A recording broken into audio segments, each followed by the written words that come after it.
Hey, welcome back. Today is Pi Day, and what better way to spend this day than calculating pi using different algorithms and comparing them? I say calculating when I actually mean approximating pi. Incidentally, this happens to be our 31st video uploaded to our channel, which is actually the 31 being the first two digits of pi. And if you ask me, that's actually one hell of a coincidence. Thank you so much for joining. This is me, RK. I have Ravi with me. Welcome back to Code Space.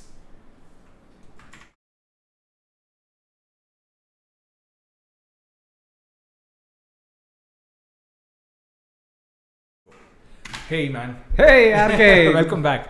Thank How did you. it go? Good to be back and good to be back amongst code. And today's episode has me really interested, dude. Really interested. Yeah. You really interested? Because I never understood this thing about pi, you know. Yeah. So interesting it is. Yes. So go ahead, please. That be it being a transcendental number. Yeah. and all of those What things. is it all about? Yeah. So I mean I am no expert in all of this, but I'll just do my very best to explain what pi is. I mean, the classic definition of pi is that it's a mathematical constant which is defined as a ratio of the circle's circumference to its diameter. Correct. Circumference being black and this diameter red being, this red line being its diameter.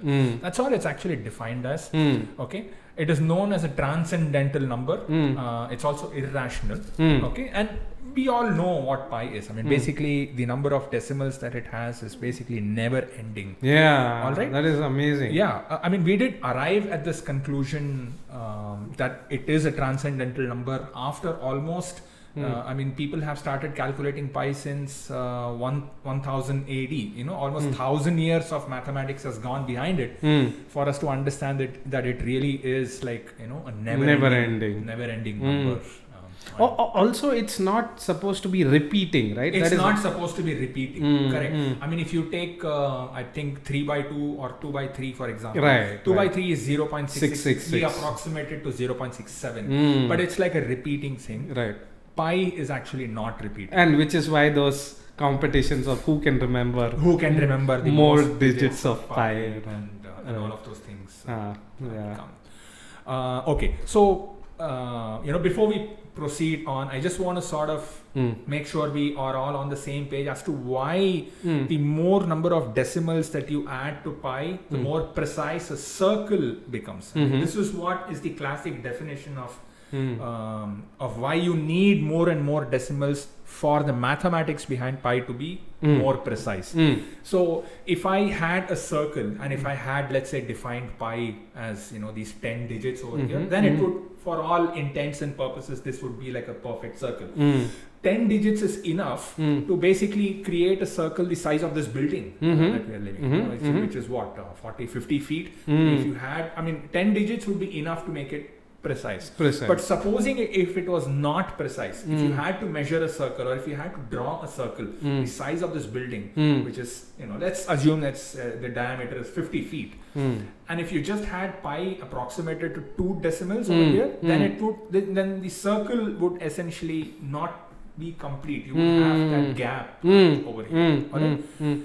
If it was less precise, of course, there would be like more gap. Bigger gap. Bigger. I think this is how we essentially found out that if you needed to make bigger and bigger circles, then you had to basically add more and more precision to it for it to be, very, very precise. Right. And I have read that pi needs to be only precise to 20 digits to measure a circle correctly the size of the Milky Way galaxy. Ooh. Only 20 digits. That's all you basically need. All right? So why do we bother calculating 1 billion digits Absolutely. and all of those things? Because I think it's just there. It's like an exercise for you to do. Right. By the way, I read this book called Contact. I advise that you do the same film. Movie. There is a film called Contact. The film actually doesn't tell you more about what happens in the book, but in the book, what happens is Ellie, the scientist who ends up going to a different galaxy, meeting aliens, and then she comes back. the aliens tell her that there is something hidden in pi, and so she spends a lot of time into devising algorithms to basically approximate pi, and she finds out that that she does find a repeating pattern, and inside the repeating pattern, if you arrange it in a specific pattern, the numbers, they form a circle. I mean, let's say, for example, there was 0, and at every specific interval there was a 0. Sure. And if you arrange the digits in a specific order, then those numbers themselves would form a 0. And that sort of introduces the reader to a fact that it might, after all, be a designed universe. I mean, it's sort of waded into that territory without actually going into it. So that's what the pi. I mean, that's how important pi is essentially. I mean, I think that's one of the reasons why we keep calculating more and more digits of pi to really find out if there are any specific patterns to that. Yeah. But I think so far we've not found any as such. Yeah. What is interesting to me is, like, I think you're going to let's go to the next slide, I think. Let's just go to the next slide. I just wanted to see where we are. Okay, yeah. So this is one of the algorithms. I think this is one of the most earliest algorithms we have for the approximation of pi. It's called the Madhava-Leibniz approximation. I think it was first devised by an Indian astronomer called Madhava.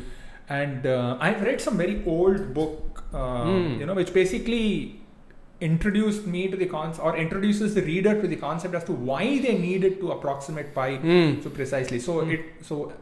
It looks like they were designing gardens, and these gardens needed these circular footpaths or circular row of bricks, around a circle's circumference, and so they needed a very precise way of calculating exactly how many bricks they would end up using to create that circle. Makes They sense. found out that there's something off about how many bricks you would literally need if the diameter of a circle was this much, right? I mean, if the diameter of the circle was, let's say, 10 meters, I mean, they didn't have meters at the bricks. Let's say 10 bricks. Right. It was 10 bricks.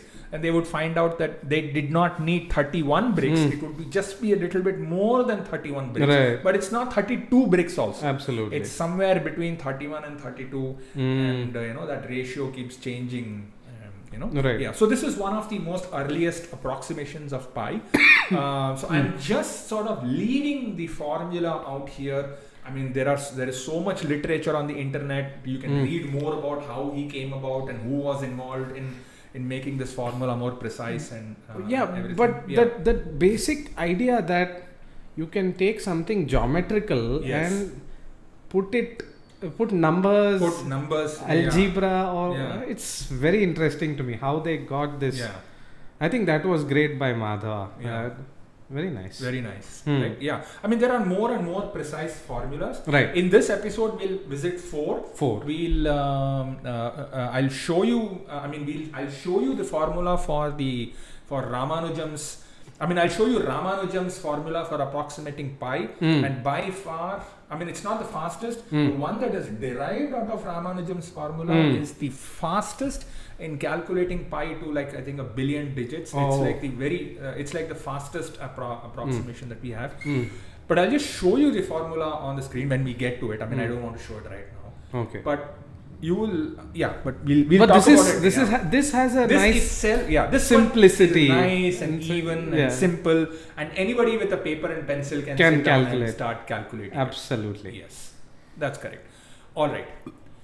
Let's see what I have in terms of setup. Now, I already have something set up over here. Let me just show you what I mean by setup. All right. So what I'm going to do is I'm just going to just one moment. Have you shifted to this cam? I have. Okay. I have. Okay. So I should have already shifted to this cam. Okay. Let me just go to our folder. I will show this executed. I mean, I'll show this. Right. Okay. So that you can see what pattern. I mean, what we intend to do. So this is our. So we are using Java here, by the way, today. Yeah. We're not using JavaScript, Python, because I think Java is, I mean, I only know how to make UI in Java, so therefore I use, sure. I think it's called Py main. So I'll execute this. This is the window you'll get today. All right. On top over here is the reference pi, pi that we have, and then we have a thread that basically runs in the background and it sort of calculates this many cycles. So over here we are at around 400 cycles of pi. So each n that we add or each cycle, the value of pi becomes more and more precise. More and more precise. So this is what I intend to do. So all of the series that we have. Right. So the series that we have are the Madhava-Leibniz series, the Nilakantha series, and then we have a series called as the Makin-like series. So we'll add them over here. All right, and they will all be calculated at exactly the same time. Right. Now the purpose of that is to essentially see which one of these series converges to this reference number faster. That's I think interesting. you will be most surprised by the Makin-like series. It's actually it's the precursor to Ramanujam's series. Got it. I think he did himself derive his formula from the Makin-like, Sure. and you can see how quickly it can converge. By the way, the one that I'm showing over here, this uses trigonometry and radial math, and it's like one of the simplest, but it's also one of the slowest. Right? So if you had to have, so we are at 1,700 cycles right now, and you can see that right now it's at digit number 5. That's it. Right. And the more number of digits you need to add, the more cycles you need to basically run. Alright. So let me just show you what setup I have. This is our main class, and in our main class I have a frame. This would be a little bit, what do you say? I mean, what's the word that I'm looking for here? I mean, if somebody who's not used to Java, this would be a little bit esoteric. That's the word I'm looking for. It'll be a little bit esoteric. But just keep in mind that the most important things over here is how we apply the formula over here. This is all just creating a frame, setting it on the top, drawing it and things like that. All right, creating a thread and everything. So I have a frame. I basically just set a location, and then I do the set visible true, and then I have a class called as and then I have something called as a PyCanvas class where I invoke the start calculating method. This is my PyCanvas, which has basically two jobs. One is to start the thread that will start calculating the pi, and it also should draw that pi thing that you saw on the screen. So if you, so once again, if I was to just run this, so it's responsible for drawing this as well as making sure that it starts the thread that starts calculating. Very nice. Pi. Alright. So this is start calculating. It basically starts a thread over here that starts calculating. Nice. So the thread that runs within the PyCanvas, it just calls the repaint. The repaint in Java just simply calls the update, and then it calls the paint. And the paint essentially just draws everything over and over again. So that's what its job is. Alright. It also has another thread. You will see that it has a PyCalculator thread. This PyCalculator takes an array of pi calculators, alright, and they all have to basically form a specific pattern. Alright. So let's look at the PyCalculator thread. It's a very simple thread. All threads must have something called as a run method. Basically, it runs in the background. Whatever is there within the run runs within the background. It will run for as long as a long dot max value, which I think is very big. Yeah, 2 to the power of 128 or something. Or a very big number, essentially. Right. And it calls the calculate pi on all of the pi calculators. Alright. Then it sleeps for 50 milliseconds. The faster we want to calculate, the less. The lesser the sleep value that I'll give. So it sleeps for 50 milliseconds between each calculate pi. Alright. Each calling of the calculate pi will increase the series one by one. Alright, so increase the n number one by one. So if you look at the Madhava series, it's 1 by 3, so that's 1 n, and then there is another, and then there is another. So each, so this is like a never-ending series, right? So it needs to, at one calculate pi, it would do 1 by 3, and then 1 by 5, and then 1 by 7. It will keep on adding again and again.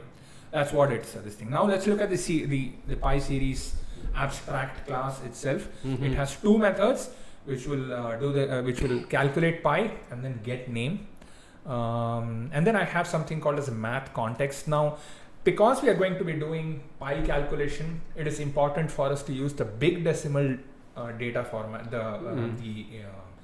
the big decimal class or the big decimal data type instead of Java's double and float. Because double and float essentially, I think double is only 64 bits long, which means I cannot get enough precision, and we want to get like 100 precision over here. That's the problem with that. So yeah, so basically we'll have to use precision over here, and then I have some. And then I have a variable over here called pi. So all of the individual calculations would essentially sit inside this variable. This variable is the one that is being drawn on the screen over here. So if you look at the paint method, I'm like drawing the pi over here at that location. All right. Now let's look at the formula for looking. Now let's look at the way to calculate pi using trigonometry. The formula to do that is basically pi is equal to n into math.sine by radian. So 180 degrees. 180 degrees into radian by n. That's the formula to do it. And so you will see that I have done this formula using the big decimal over here. So this thing that I have written over here essentially translates to something here, all right? And then I give a precision and everything. So that's how my series essentially gets incremented. So to calculate this, it is n into sine of 180 radians by n. That's all, and then the n keeps incrementing. The more n you keep adding to it, the more precise it essentially gets. All right. Yep. So that's how. So that's what you get for doing this. All right. Our first task for today, our first coding task for today, would be to essentially put this into a class that will fit the pattern for pi series, which will put which will do that, and we just have to basically start calculating it. All right. So what I'm going to do is I'll just create a new class now, and I'll call it pi underscore. I'm just going to call it Madhava Leibniz. Okay.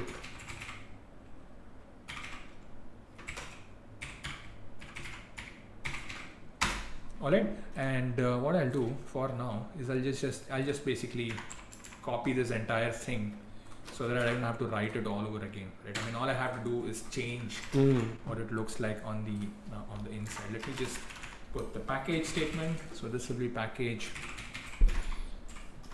It's the same package over and over again.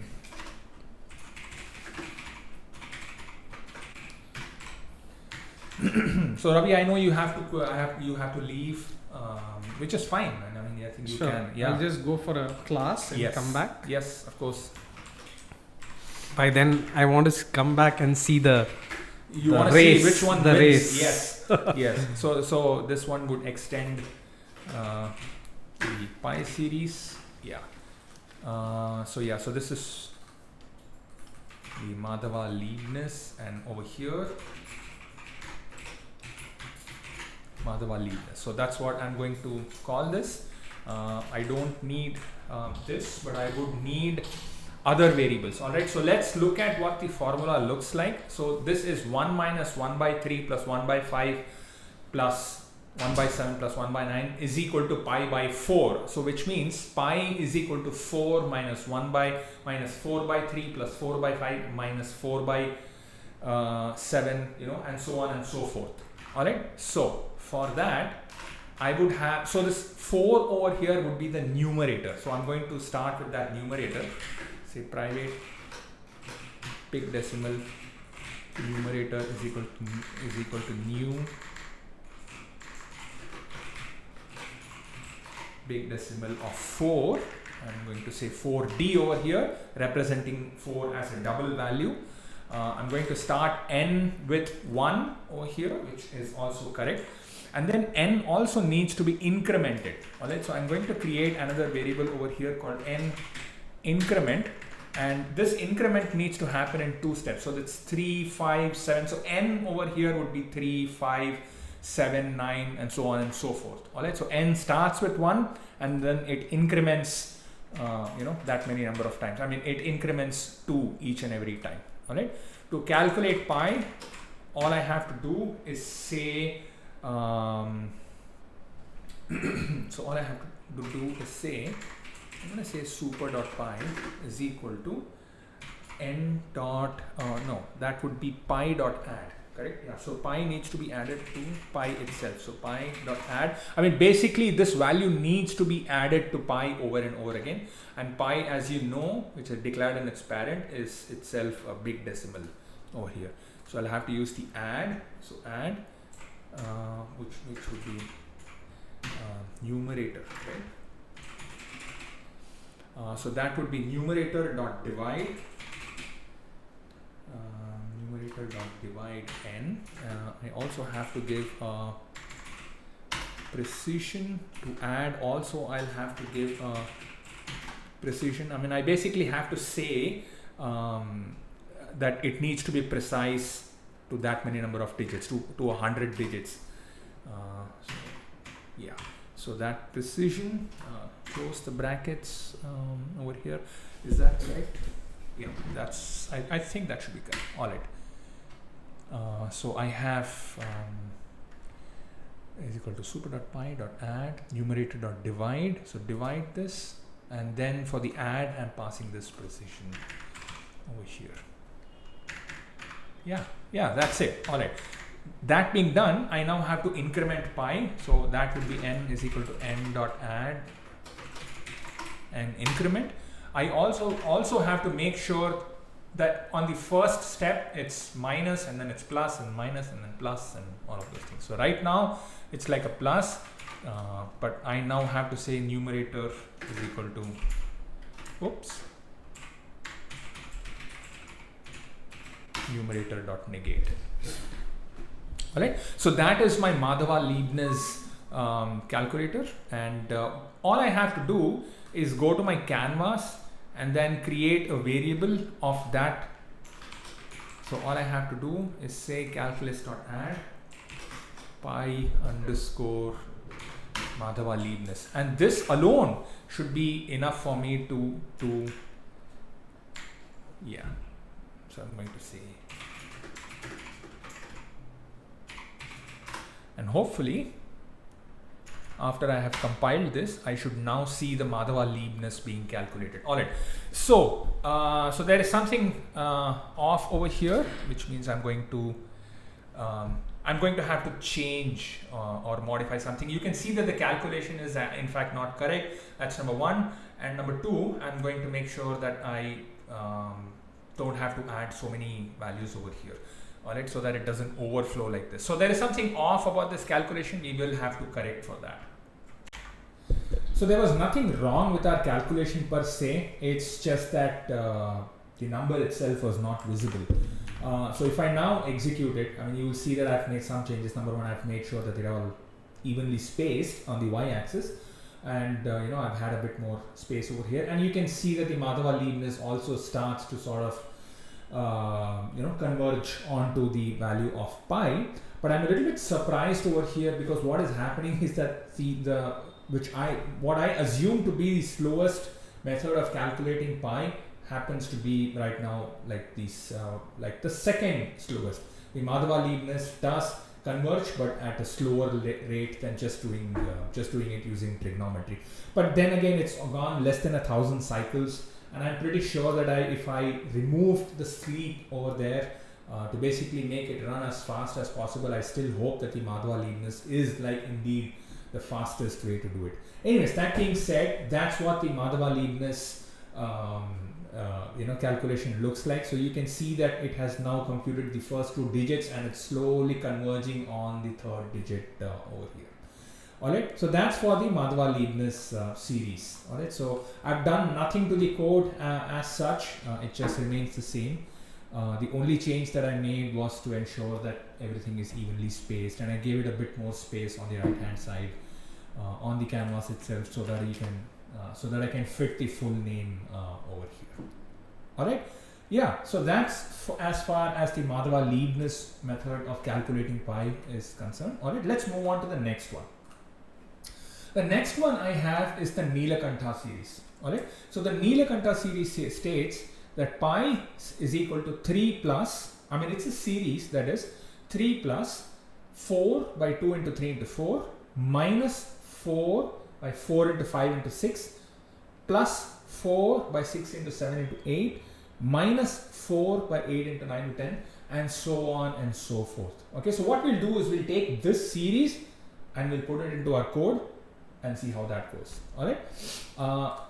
In the interest of time, what I'm going to do is I'm just going to say, I'm just going to copy this and then paste it, and hopefully that works for me. Alright, so I've pasted it and I'm going to call it Neelakantha.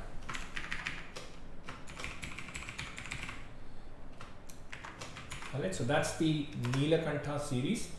I'll make sure that when I upload all of this, I put the formulas and everything that that we saw on the as basically comments on this one. Alright, so for the Neelakantha series, it's a little bit different. I probably don't need all of these variables, so I'll just let them be for now. Alright, so we definitely need the numerator because the numerator is 4, and then we will need n is basically 3 times. I mean, there are 3 n's over here. That's n1, n2, and n3. They start from 2. And then at each step they keep adding 2. So we'll have to sort of have 3 n's, not just 1 n. Alright. So I'm going to say n1, which starts from 2. Once again, n2 that starts from 3, and n3 that starts from 4. So that takes care of that. So that's 2, 3, 4. I also need that. I also need that incrementer, which basically has both of these. I mean, which basically is 2. So I have that. This, of course, will no longer hold. So I'm just going to remove this. And for the get name, I'm just going to call it Neelakantha series. So that's our Neelakantha series. So do I have everything that I need? No, because I still need to add it by 3. Yes, exactly. So for that, what I can do is I can initialize pi to 3, right? I mean, I can start off pi as 3 and then pi keeps on, and then I keep on adding to pi. So I can basically put this 3 and I can just add it to pi. I mean, I'll keep on adding it to pi. So over here, our calculations would be pi is equal to pi dot add, our numerator dot divide. Okay, so that's our numerator dot divide 2 into 3 into 4, which would be so that would be n1 multiplied by n2 multiplied by n3. So that would be n1 dot multiply n2, give it a precision. This would itself be multiplied by n3. So let me just make sure that I put this on the next line so that it's a little bit easier to read. So that's n1 multiplied by n2 multiplied by n3, which will once again have a precision. So I have the precision plugged in over there. Just want to make sure that I have multiplied everything. So it's n1 into n2 into n3 into n3, and then I'll have to give a precision to the divide itself. So that's the divide over there. Yes, so that would be precision. It's a little bit difficult to read. I really wish I could use double math, and then it would be so much easier to do, but unfortunately, so that's our precision. All right, so that should do it. So basically the add also needs to have a precision. So yeah, so that's that, and then I have to basically increment all of these n. So that would be n1 is equal to n1 dot add and increment. The same goes for n2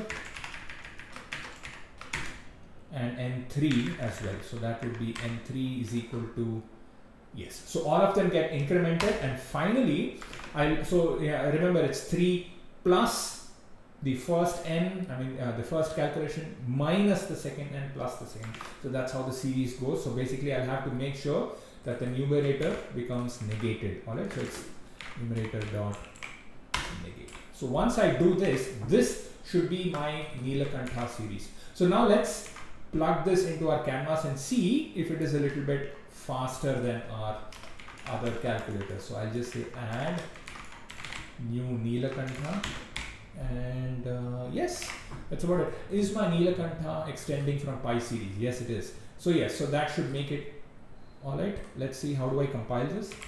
Let me clear the screen. Compile, no compile errors, which is great. And then execute. I should see the Neelakantha series. So you can see that the Neelakantha series is a little bit faster than calculating it using trigonometry. Now remember these cycles that we display over here. Basically, all of these algorithms are essentially going through the same number of cycles. So this is at n value, let's say 200 at 480 right now. So you will see that this is all getting calculated. So at that specific value, that's what it is. And you can see that Neelakantha has very quickly converted. So this is 1, 2, 3, 4, 5, 6, 7. So 7 digits we have already done within 1000 cycles. Whereas the trigonometric is only at no, this is not, yeah. So this is 1, 2, 3, 4. Yeah, this is, oh my god, that's completely done. So it's 1, 4, 1, 5. Only 4 digits trigonometry. Whereas for the Madhava-Leibniz, it's only after 1000 cycles, it's only 2 digits. Alright. Yeah. Alright. Now let's move on to the third one.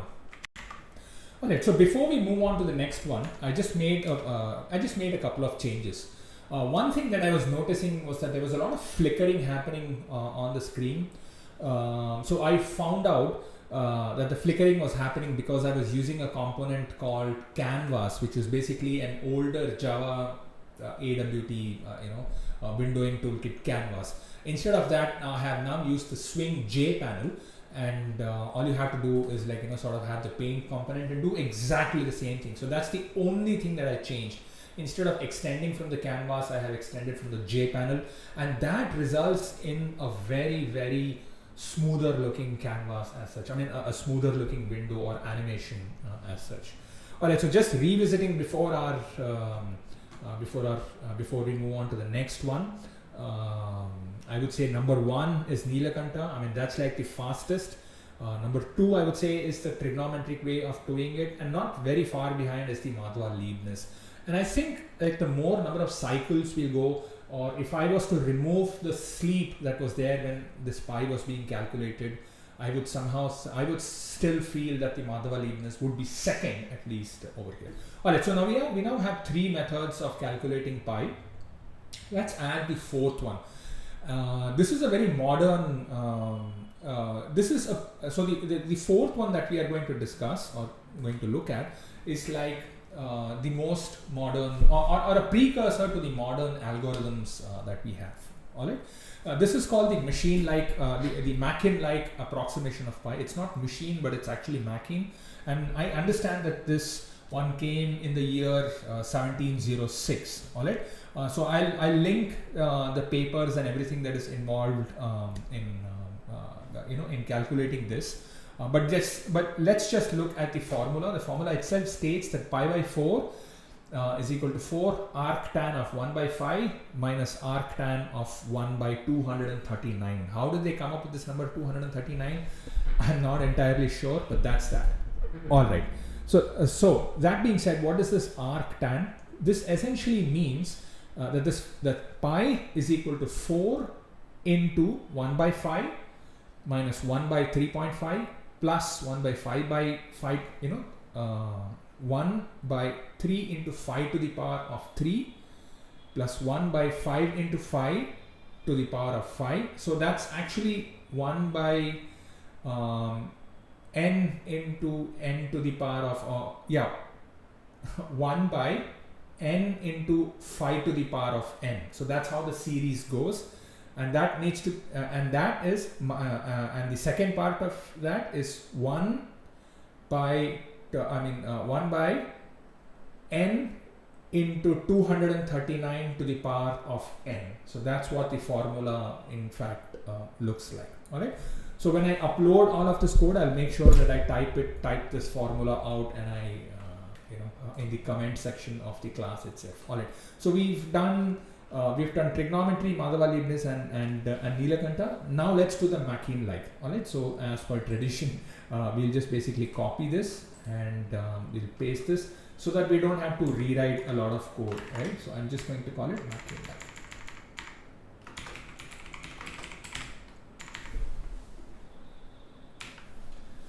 Alright, now that Ravi isn't there, I can just basically, so that's Machian-like. So basically that. I don't think I'm going to have anything in the constructor as such, and of course the calculate pi is also going to be different. The other thing that will change. Alright, so that's the Machian-like. Alright, I'm also probably not going to need all of these numerators and denominators and all of those things. Alright. Alright. Start from a clean plate. Okay, so what am I going to need? So I'm going to need, first thing is this one, is the 4. I'm going to keep that as a separate variable. I'm going to call it multiplicand. Did we declare everything as private or what? Yes, we did. Yes, we did. So we're going to do the same thing, private big decimal.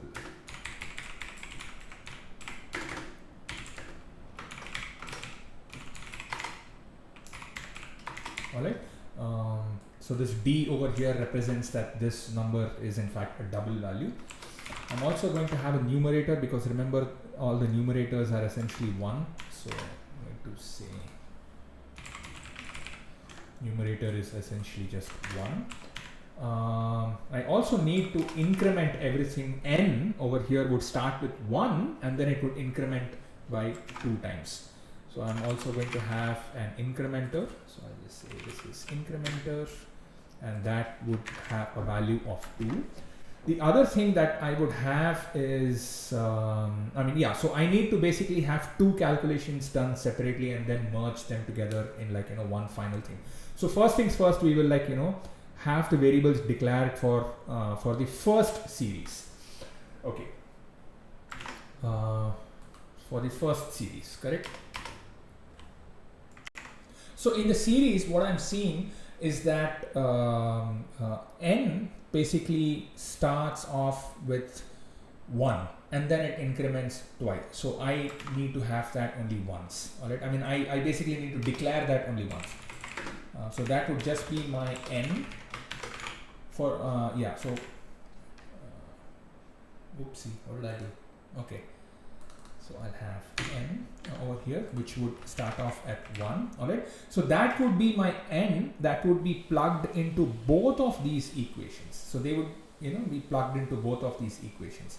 So it's the same n that goes over here, and it's the same n that goes over here as well. So that starts off at 1. Remember, I would also require something called as okay. So I'm also going to have to basically increase the power of this value over here, and instead of having that as the same n, so it's basically 1 by n into 5 to the power of n. All right. So when I'm raising the power of something in big decimal, I require an integer, and so for that I'm going to have to declare. I'm just going to declare a separate n, and I'm going to call it in, and I'm going to say you are 1. Okay. I will also need a big decimal value to hold the sum of this first this first series, and then I'll have another one for the second series. Okay. So for the first series, I only need to declare 5, and for the second series, I only need to declare 239 as separate variables. That's all.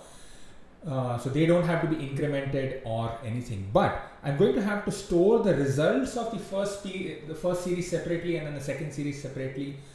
This is basically so that it's easier to read, essentially. All right. So that's what I'm going to do. I'm going to say private. Let me just copy this. I'm going to call n1 just a number. I'm going to say this is 5 because that's what it is. And then I will also need to store its result. So I'm just going to call it n1r, which is basically its result. The result right now is 0. So this will be the result of the first series. Okay. So I'm just going to say you are nothing but the result of the first series. I'll do the same thing for the second series as well. So this would be n2 and this would also be n2, and then the second number is nothing but 239, correct? So that's just 239. Okay. What do I have to do next? I mean, I think I just have to basically start this calculation right now. So let's just start calculating the first series alone. So that would be first series, right? So that would be n1r is equal to n1r dot add. So so that would be add numerator by, so that would be numerator dot divide, right? So that is numerator by divide. It's n into 5 to the power of n. So it's n, which is n1n. Okay, so divide n1n multiplied by, which is multiplied by, it is n1n multiplied, oh no, it's 1 by n, so which is n, not n1n. So it's I'm a little bit lost over here. So basically this is nothing but 1 by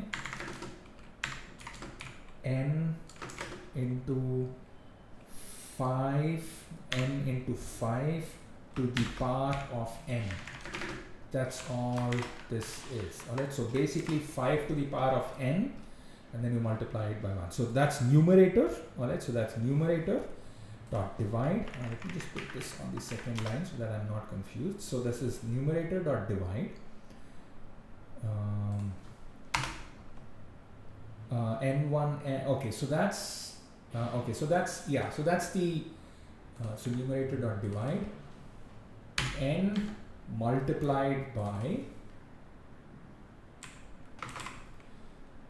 n multiplied by 5, which is 5, which is this n1n to the power of another value, I mean, which is basically the power of n itself, so which is n. Oh, I'm sorry, I cannot do n, it has to be in. That's it. Alright, what is in? I mean, it's the same value as n, but it's an integer, and the reason I'm doing that is because this power will only take integers and not another big decimal. So this is n1r dot add numerator dot divide, so that's numerator dot divide, n dot multiply into n1n, which is 5 to the power of this one. Yeah, I mean, I think that's it. So all I have to do is start getting this precision. So the multiply now has a precision, followed by the divide, which now has a precision, followed by the addition, which also now has a precision. Okay, so that's multiply, that's my divide, and that's finally my addition. Oh boy. Okay, then finally do this one. So that's just the first part. I also have to do the same thing to the second part as well. Alright, so that's n2r, which is the same, is equal to n2r dot add numerator dot divide n into multiply n 2n to the power of in, given the precision, everything is done. Alright, so that being said, now I have to increment n, so which is nothing but yeah, hold on, why did I declare this as a separate variable? Just going to group them together over here. Alright, so I'll now increment n dot n is equal to add. So that's my increment. I have added my increment. Next, I also, yeah, I mean, if I so increment is 2. Alright, so I also have to increment our integer variable in exactly the same way. I could just say plus is equal to 2. Yes, so I now have calculated these two series. Now I need to calculate the entire series, which is 4 into first series minus the second series.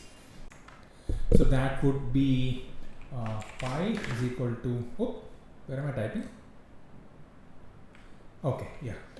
Pi is equal to multiplicand dot multiply Yeah, I think one thing we must understand over here is that if you say pi by 4 is equal to 4 arctan 1 by 5 minus arctan 1 by 213, it means pi is equal to 4 into 4 arctan 1 by 5 minus arctan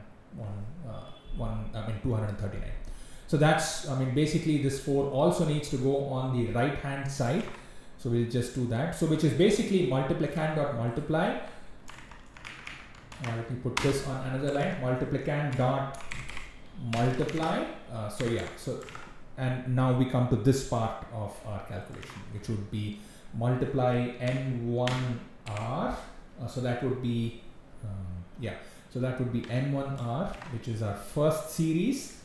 And that would in fact be subtracted from our second series, which is nothing but n2r, which is where the results are. Okay, that being done, let me just make sure that I give the precision values everywhere. So I will say this is precision. Yeah, I know that it's a little bit confusing, using all of these precisions and everything, but unfortunately, if you have to use big decimals, you will have to go through this painful step. There is literally no getting around that. That being said, if you have to rewrite this to use only doubles, I think you should be able to do it. But then you will not get a lot of digits out of pi. Hold on, what did I do? I put everything in the constructor for some reason. No. Just take out all of this, and I'm going to put this in the calculate pi. So yes, so I think we are essentially done with this also. So let me just go ahead and put this in the pi canvas itself. All I have to do is say calculus.add new McCune-Light. Now if we have done everything right, I think you are in for a big surprise. Because you're going to see just how good this is. Alright, so this is obviously not right because the pi calculation has essentially stopped. This is not being calculated correctly. So I'm just going to have a look at that and see where we are gone wrong. And of course, what I forgot over here was that, let's just go back to the formula. It's actually minus plus minus plus. The signs keep switching. So I'll have to do the same thing. So I'm just going to say, numerator is equal to numerator dot negate. So that should fix it. Let's see. Compile. Execute. There you go. So you can see how fast it has already converged. The McCune-Light is by far the fastest method, or at least up until Ramanujan came along, the fastest method to calculate pi. So we are already have crossed 100 digits over here. I literally don't have space on the screen to essentially, show the calculation over here. So that's how fast the McCune-Light formula really is, into calculating pi. So you can actually, see that this has, if you look at the last 5 digits of the reference pi, 28034, you can see that it has already come at 28034. So this is, I think this is already 100 digits. So that's how fast the McCune-Light formula can get. Now here's what we are going to do. We'll just slow down this thread by, let's say, we'll slow down the thread 2 times. Basically just 100 milliseconds gap between each increment, and you will still see that you can see it converging really fast into pi, and that's it. It's done. So it was done within 100 cycles. It's already crossed this many number of digits. How many ever digits this is? I really need to sit down and see how many digits the reference pi really is. So that is, will this tell me how many bytes I have calculated? 87 bytes. Oh, so this is 87. This is 87 digits. But you can already see how many, how quickly this thing has converged, and it will always surprise me. Okay, so we were making it sleep 100 milliseconds between each series of the calculation. What we'll do right now is we'll just comment this just so that we can give the Madhava-Leibniz a little bit of a chance in calculating pi. Whoops. What's this? No, I didn't. Oh, I'm sorry. I didn't compile. I executed it directly. All right. So this is going to be a little bit fast in calculation, and you will see that the cycles increase exponentially. Come on, Madhava-Leibniz. I'm really hoping you can do this. Okay. I mean, anyways, Mac-Lane, you don't even have to you don't even have to worry about this winning or losing. You can see that the Nilakanta series is also, getting right about there. Madhava-Leibniz is there, and then there is the trigonometric method. So yes, so if you ask me to rank Mac-Lane, among the fastest, what do we have over here? Mac-Lane definitely wins in the series. The second is Nilakanta. The third is the trigonometric way of calculating it, and then the fourth is essentially Madhava-Leibniz. So yeah, Madhava-Leibniz being the slowest of them all. I had assumed that the trigonometric way of doing it would be the slowest, but it apparently is not. So anyway, so that's where we stand with the pi series calculation. So once Ravi is back, we'll celebrate this, and we'll celebrate this. All right. So with that being done, let's look at the last slide that I have. All right, and this discusses Ramanujam's approximation of pi. Now, if you read the formula, let's just read the formula itself. The formula states that 1 by pi is equal to square root of 8 by 9801 multiplied by this series. The series itself, has n to infinity, and it's basically 4 into n factorial divided by n factorial to the power of 4 multiplied by 26,390 n plus 1103 divided by 396 to the power of 4n. Alright, so how did Ramanujam even come up with these numbers? It is not an accident that he was literally called as a genius. And to come up with something like this, now people tell me that this is actually a derivation of the Mac-Lane, but I'm not sure about that, because coming up with numbers like this just seems magical to me. All right. That being said, this was I think this he found out in 1914, so this series he came up with in 1914. In 1989, a derivation of that was done by, was found out by David Chudnovsky and Gregory Chudnovsky. I really hope I'm pronouncing them correct. But you can see that it's even more ridiculous than Ramanujam's formula. But this formula that you see gives us the fastest algorithm to calculate pi. And if I'm not correct, I think we have calculated pi to like 1 billion digits. And this was done in 1989. I'm not sure if we have calculated pi any more after that. But anyways, we now have like billions of digits of pi, thanks to this formula and thanks to Ramanujam's work over here. So I just have one day to sort of prepare for an episode and then code it down. And that generally involves me reading papers, writing them down in a manner that can be coded, and then sort of recording the entire thing. Unfortunately, today I ran out of time to calculate Ramanujam's approximation of pi, or sort of write down Ramanujam's approximation of pi in a manner that can be sort of coded down. When I find time this week, I will code it up, and then what we'll do is we'll have a race between the Mac-Lane approximation and Ramanujam's approximation of pi, and see which one sort of wins, or which one calculates pi to 1,000 digits the fastest. And when I do that, I will release that as a supplementary episode. So please be on a lookout for that pi approximation supplementary episode.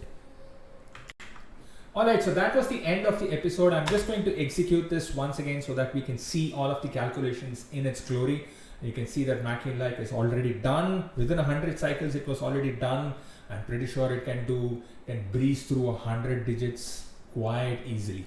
Alright, so Mac-Lane is number 1, Nilakanta is 2, Trigonometry is 3, and then the Madhava Leibniz comes in at number 4, in terms of speed. But but I think when I have the time next week, like I said before, I'll code up Ramanujam series also, and then we'll have a race between Makinlike and Ramanujam's formula and see which one wins. I'm pretty sure Ramanujam's formula will win. But that's about it for today's episode. Ravi is still not come back from his thing, but do join us again next week. We'll come up with something interesting. I hope we come up with something interesting. So that's about it for this week's episode. Please do like, share, and subscribe this episode. Please do tell your friends about this. Have them also subscribe to this. That's about it. That's it from me, RK. Thank you so much.